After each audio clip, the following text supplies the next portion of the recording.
The Tyler Werner Show, right here on the YouTube channel, podcasting as always, in the midst of what is appearing to be, shaping up to be, another busy free agency for the Philadelphia Eagles, thus far. As a matter of fact, I guess, without further ado, welcome back, Howie Roseman.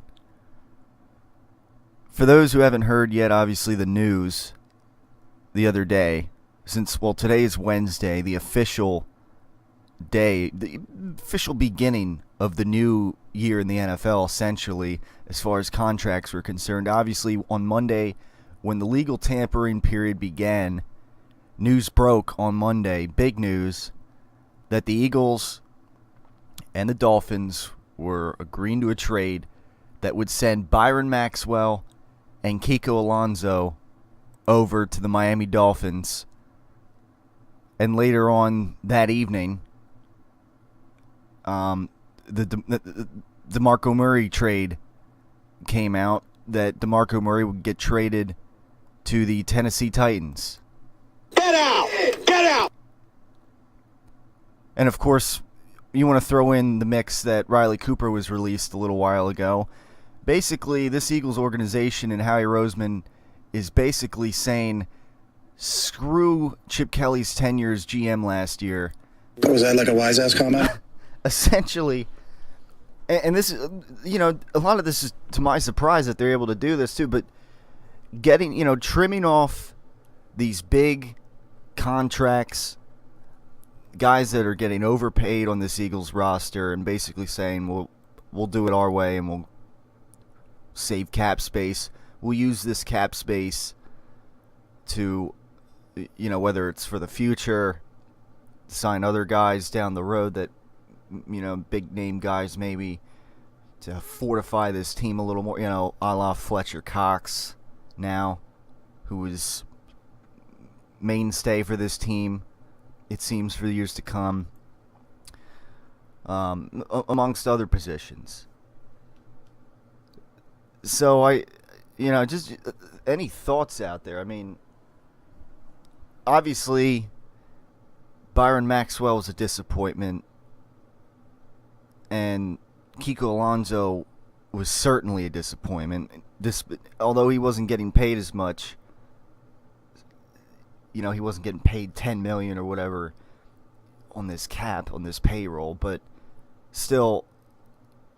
Not to mention that moving to a 4-3, there's less of a need of linebackers per se as far as quantity goes. So, and he just pretty much he made maybe one play in the Atlanta Falcons game, and after that, he didn't do anything all season, but kind of stink it up and not look anything remotely close to the defensive rookie of the year a couple years ago when he was on the Buffalo Bills. So, again, Byron Maxwell just not very effective here, especially in the first half of the season. He just looked lost and just wasn't worth the money. And whether some of that's due to, the defense having to be on the field more, I don't know. But hey, the Dolphins, I guess they see something in Byron Maxwell, and that's worth to them, worth taking on that contract, and I guess good, more power to them. The Eagles, now that at the very least, Byron Maxwell is a starting corner. They're gonna have to find, whether it be the draft, they're gonna have to add somebody. That's the bottom line. But they're free to do it cheaper now. Maybe shore up that position. Because bottom line is Byron Maxwell was overpaid. Initially, there was a bit of a, a little kink in this deal. There was a little concern. But news is now that Byron Maxwell's shoulder is healthy and that the deal is on. Essentially, what this is going to do is move the Eagles' draft pick from 13 up to number 8. So, they're moving up in the draft a little bit. and they're cutting some salary cap contract that they were going to have to pay a pretty heaping amount to, obviously Byron Maxwell more so than Kiko Alonso. And with the trade of DeMarco Murray, essentially, again, more salary cap money, obviously, that they're free to use now, free to have, not bogged down with. And essentially, they're swapping fourth-round picks with Tennessee. Essentially, whatever... Instead of the Eagles having the 110th pick overall, they're moving down to the 97th pick. Essentially, they're moving up 13 spots in the fourth round, which, to me, I mean, I don't know, maybe it doesn't sound like much, but I guess the bigger thing here is that they're shedding a lot of cap space, or they're shedding a lot of money that they would have had to pay DeMarco Murray. Initially, I've been saying, DeMarco Murray, I like to see things be used more conventionally with him, and, maybe see him return to, or sort of return, maybe not be an 1,800-yard running back again, but like the other year with Dallas, but get back to, where he was almost, perhaps, and, be a very productive running back. Well, I guess the Eagles aren't going to do that, I guess. And you know what? It doesn't totally bother me, because look what a team like Seattle did last year. They get Thomas Rawls, like, seemingly off the... Guys get picked up seemingly off the streets that can be good running backs in this league. And it helps, again, to have a good offensive line in place. And the Eagles are certainly free to do that with free agency in the draft and fill a couple needs on the offensive line. Obviously, they got some needs on defense, wide receiver. They could certainly add to. So there's certainly some things they can do. But as far as running backs goes, of course, this leaves them with Darren Sproles and Ryan Matthews, and a little further down the depth chart, Kenyon Barner. For those who don't, there were times where it seemed like he showed some. I mean, I don't know what maybe we'll see this year. But I don't know, that maybe frees them to see maybe more about what he can be about. I don't know. I don't know what he is still, but he'd show some flashes. So I don't know. We'll see. See what maybe Doug Peterson, the guy, and the Eagles can do with him.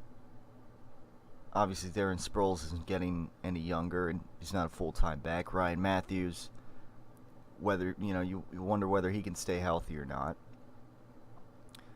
However, there is a little bit of breaking news, as a matter of fact.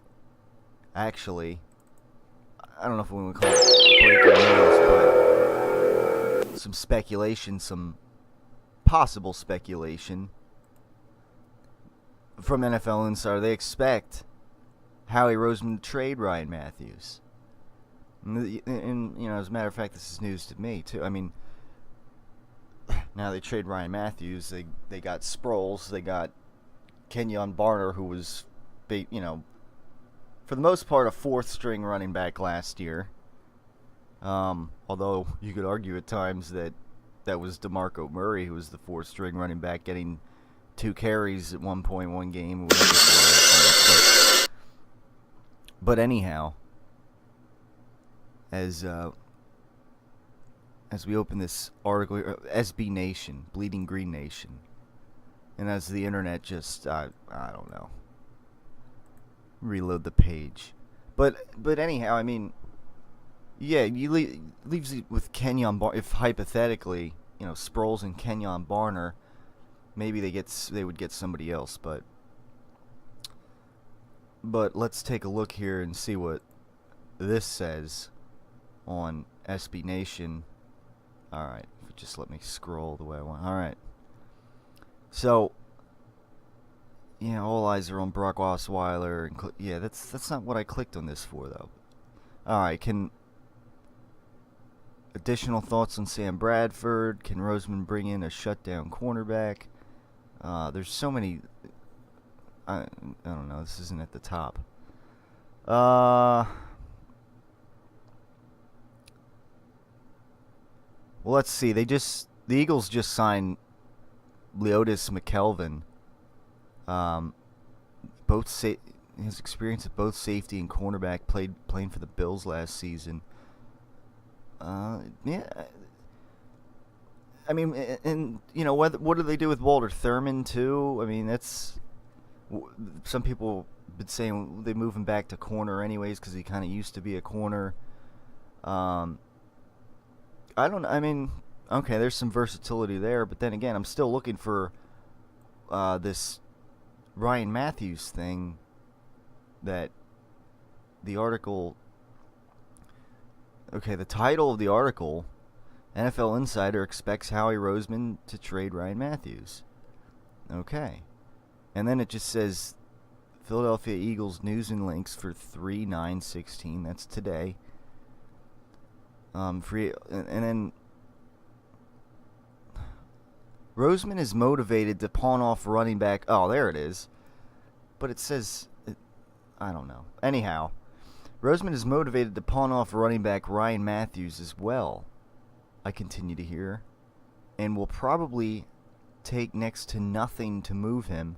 They may be positioned to draft a back in the first round, and I would not be surprised at all if it takes the future cash and cap savings from shipping off Murray and Maxwell and invest it in an extension for Fletcher Cox and perhaps a free agent corner as well. He's dabbled in that market with some regularity. All right, I mean, so this is just speculation right now.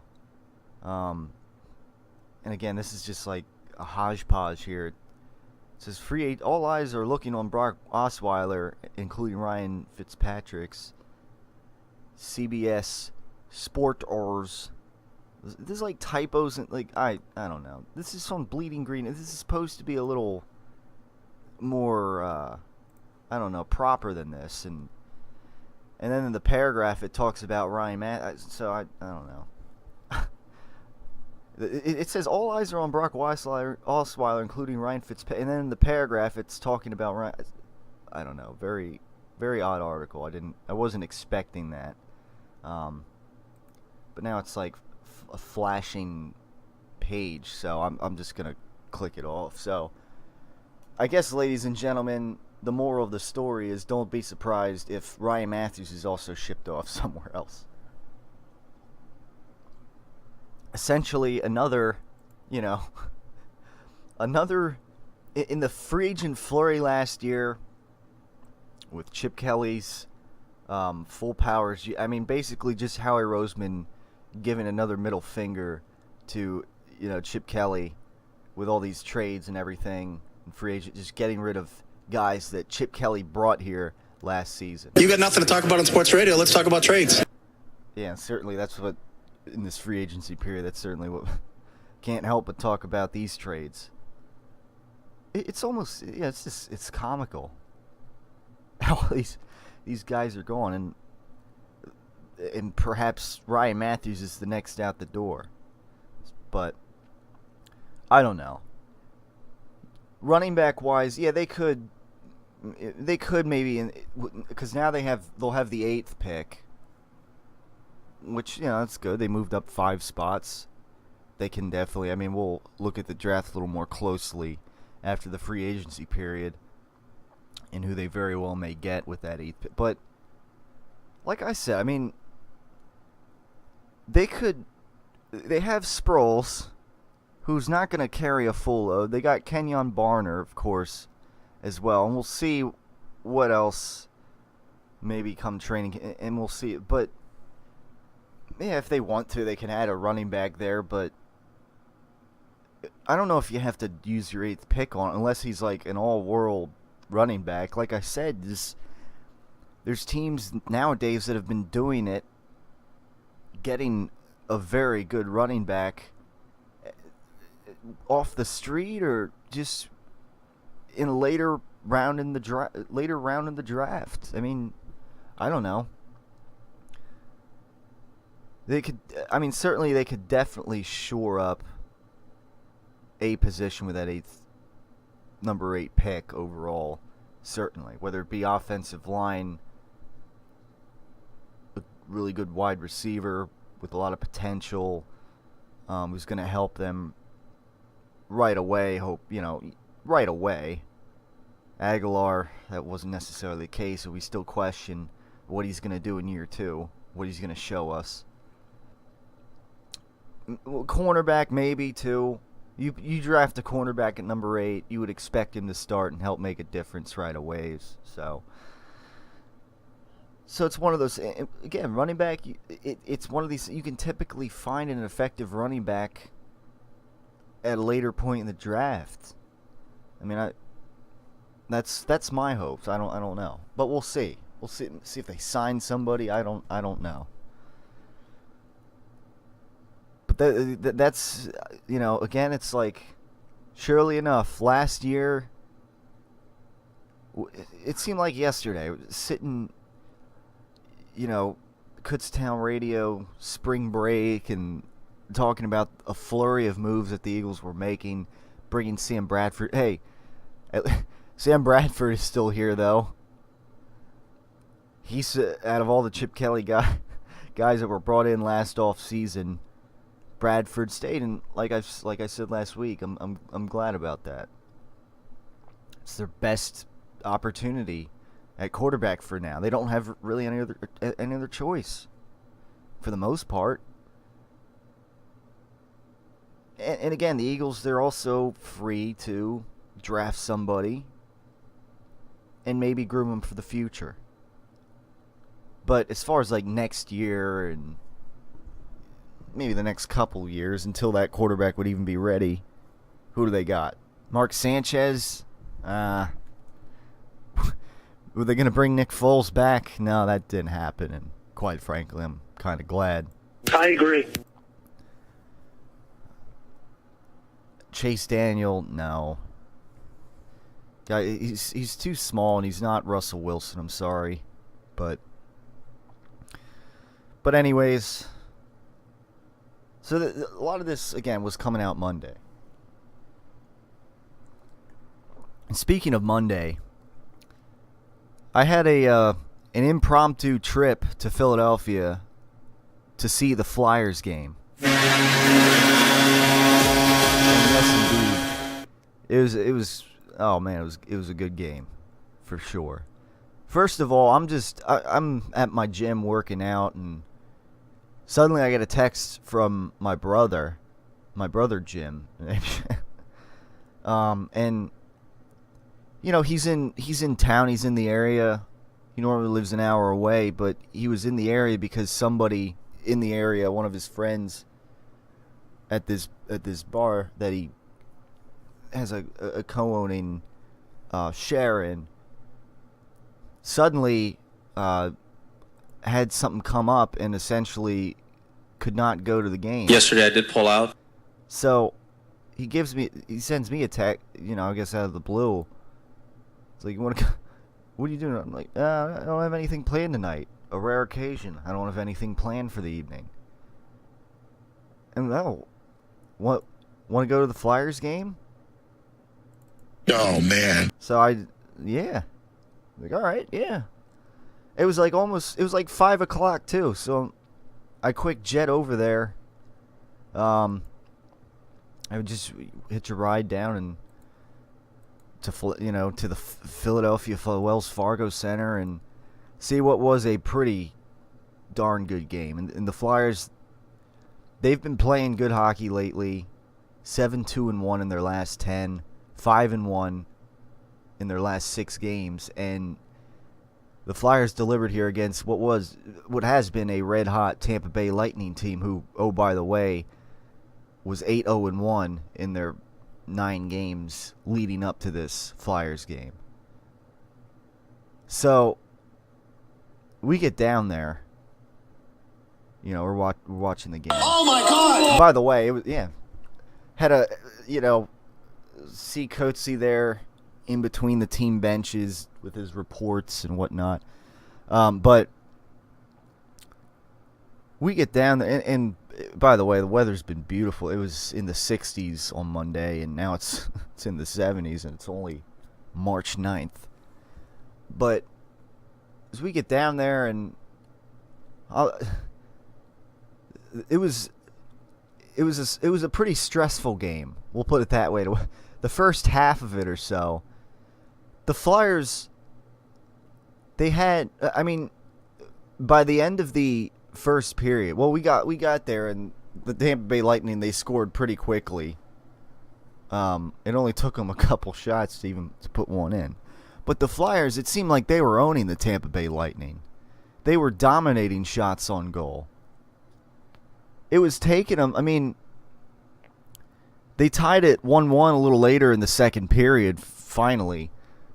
But the Flyers had, it was like 31 shots on goal after 2 periods to 9 of the Tampa Bay Lightning. It was tied 1-1. Just to give you an idea how many shots the Flyers were getting on goal. For those who watched the game, share similar sentiments, I'm sure. But being there, we had pretty decent seats too. We were only about 20 rows up. We had a nice view of the action, and at one point in the second period before the Flyers, there was one where I forget who shot it, but it went off the crossbar, and it went straight down in front of the net. Everybody's watching, like, we see that, and like the majority of people like start cheering, including like, all right, but it's like, wait, no, the goal horn didn't go off. And every now and then there's false alarms, but there wasn't a false. So it's like, we wait to see the replay, and then you just see it hit the crossbar and kind of go straight down, but into the crease straight down. So it was a pretty crazy game, to say the least. And in the third period, the Flyers started turning on. They took the game over, scoring 3. They made it 3-1. And ladies, how about Frank Gostisbehere, who had 2 goals in a row? That third period, we're just watching, and like, I think Claude Giroux had the puck or something, and Gostisbehere's like winding up like with his stick before the pass even cut, like, over here for those who watched it. And sure enough, I'm like, yeah, goal. Pass goes over. Gostisbehere smacks it in. I'm like, I don't know. I just felt like I saw the future there. Oh my God! And sure enough, Flyers score again. And it was 3-1. Flyers gave up a quick goal, unfortunately. A little late in the game. It was 3-2. Goalie gets pulled eventually, and Wayne Simmons puts in essentially the nail in the coffin, making it 4-2. With the Flyers ending a winning streak, or a non-loss in regulation streak that the Tampa Bay Lightning had going. There wasn't one fight in this game. There were some scraps, but no. And I got to tell you, I'm a little proud that the Flyers played a pretty disciplined game. Not too many penalties. It was taking them a while. They were knocking on the door for how long in the game until they got a goal. They were getting how many shots, but they took care of business. And eventually, in the they had ended up with like 40 shots on goal, and So they put in 4, and there you go. The law of averages kind of evened out a little bit in the third period, later in the game more, but there you go. It sounds great. Now, where does that lead of course, the Flyers, well, it's Wednesday. They still have another 2 days until they play the Tampa Bay Lightning in Tampa Bay this time, a rematch on Friday. But not to mention, again, Tampa Bay, they're leading the Atlantic Division right now. Not the not the Flyers division, of course, but where this in the standings right now. Again, it seemed like a couple weeks ago the Flyers' playoff hopes were kind of dead. But so they've been playing some pretty good hockey. It's been keeping them alive. Whereas the Penguins, for instance, they're 5-5 their last 10 games. The Red Wings, who are 4th in the Atlantic Division, essentially they hold the 8th wild card spot right now. They're 3-5-2 their last 10 games. So this kind of opens the door a little bit for the Flyers, who have been playing solid 7-2-1 their last 10 games, and there you have it. A strong finish here for the Flyers in this season. I mean, who knows? They do have another game with the Pittsburgh Penguins. Not to mention the Flyers, they have one game in hand. They've played one less game than the Penguins. The Penguins are at 76 points right now. The Flyers are at 73 points. And lately, again, the Flyers, they've been playing some better hockey. Can they continue this momentum? And then, of course, the Red Wings, they also played one game more than the Flyers. They're at 75 points right now. So, by the looks, I mean, the Flyers with a win can essentially be tied with the Red Wings. And see where that goes, essentially. The Red Wings are like the 8th seed right now, narrowly, where the Penguins are the 7th seed, narrowly. And then beyond that, you have the Islanders and Panthers, who are both 81 points. And, the max the Flyers can be, essentially, is the 7th seed, by the looks of it. But it's mainly the playoff race, as far as the wild card positions go. It's the Red Wings, the Penguins, the Red Wings, and the Flyers. And then beyond that, the Senators, who have played 68 games, a little ahead of the curve, only have 70 points.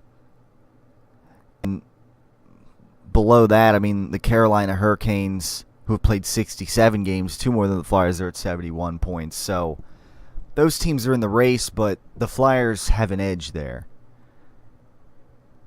The Flyers, basically the Flyers and the Penguins, the Red Wings, really have to blow it for the Hurricanes or the Senators or whoever else to get in there. So, but the Flyers very much alive in the playoff race. Been playing better hockey lately. So that's good to see. As a matter of fact, good to see live and in person this past Monday night at the Wells Fargo Center with a 4-2 Flyers win. We'll see if they can continue their momentum with a rematch against the Lightning down in Tampa Bay on Friday. Thanks for tuning in, everybody. That's it for now. We'll see what else happens with the Eagles free agency coming up this week. See if the Eagles, see maybe if they fill any other positions. See if they make any other trades. Who knows? It's been trade city right now in Philadelphia. The free agency period of 2016. Thanks for tuning in as always.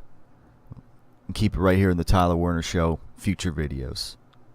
It's no big news flash that many people, you included, eat as a way to medicate themselves.